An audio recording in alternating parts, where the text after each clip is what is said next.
So our final speaker just before the coffee break is Robert Sedgman, who's Development Director of for the UK in Last Energy. If I could ask you to keep strictly to time and everyone can go and have a coffee and zhuzh themselves up a bit. Thanks. Thank you. Good morning, and thank you for attending today. I just wanted to talk briefly about our project in both Llynfi, the Llynfi Valley in Wales, and DP World in Essex.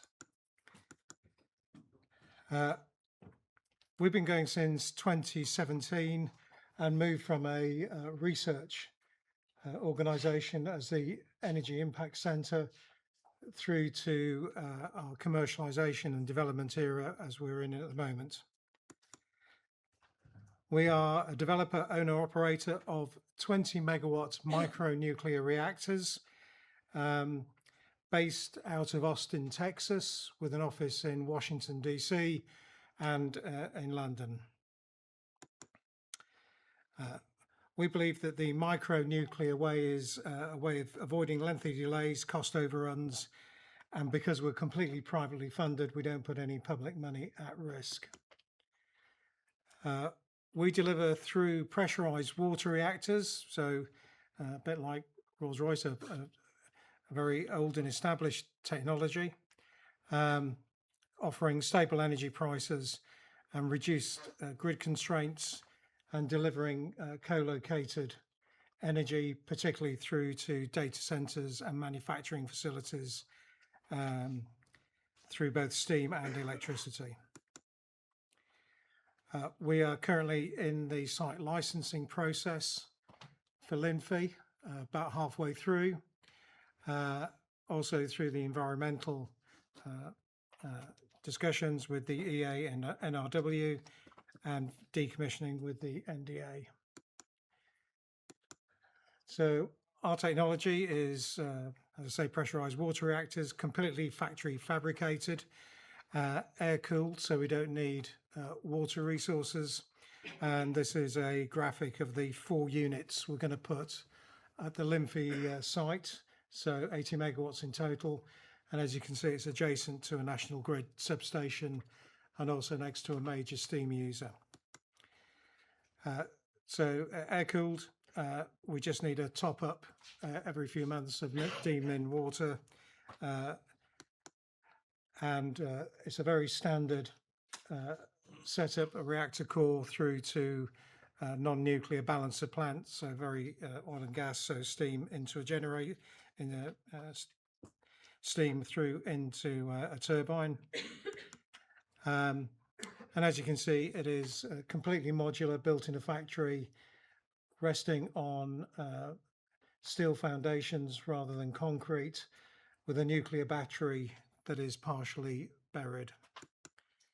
The nuclear battery itself is intermediate storage, so it is surrounded in 500 tons of metal, and we have built various prototypes across the US and in Poland. Standard 4-loop heat transfer process, but I won't spend too much time on that.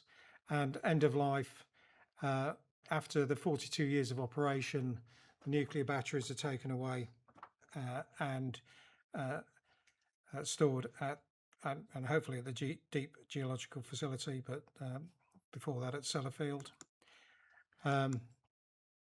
So in terms of Wales, we have a much higher energy density than things like wind.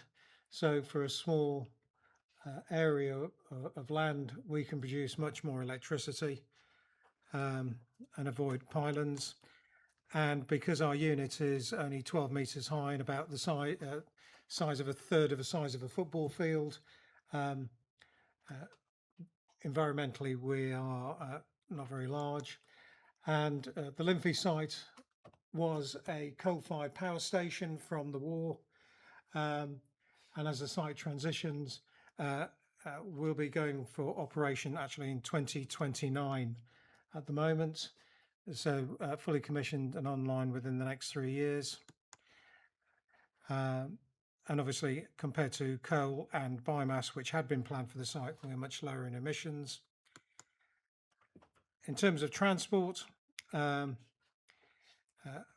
very minimal, because obviously we are on the back of a lorry, and indeed in Llynfi we'll be on the back of a train, because luckily a train line runs through the site.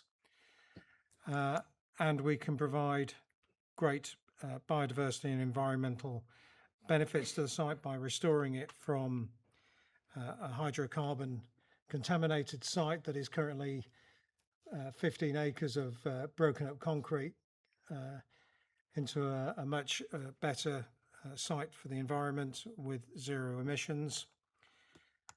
We're looking to invest £300 million in the 80 megawatt site. And our target for local investment was originally 30 million, but that has gone up because of a great supply chain in Wales. And we are currently looking to build a modular factory, and our preference is Wales if we can get that. And we had a site, and we nearly announced something last year, but we're very close to announcing a modular factory. In terms of regulatory process, we've gone through the preliminary design review last year, and we moved forward with the O&R on that. In terms of the US, there was an executive order about the new reactor pilot program. Now we haven't and I did have I tried to put a slide on this, but it was just a bit too late to be entered in. But the new reactor pilot has been completed in Texas at the A&M University. We're just on the final page turn with the Department of Energy before we start the criticality test. So and that's a 5 megawatt PWR. It's the same size as the 20 megawatt, but using lower enriched uranium. So it's a direct step along the commercialization of our reactor design. And when I was asked to come here, I was asked to talk about DP World. So DP World is our second site, which was announced during President Trump's visit last year and the golden age of nuclear. So this is a clean power supply for the expansion of the United Arab Emirates owned DP World London Gateway Port in Thurrock in Essex. And we will be providing energy on site for the decarbonisation of the port, electric energy for vessels, and also for the 5,000 truck movements a day. So hopefully I got through that relatively quickly to allow people to have their coffee.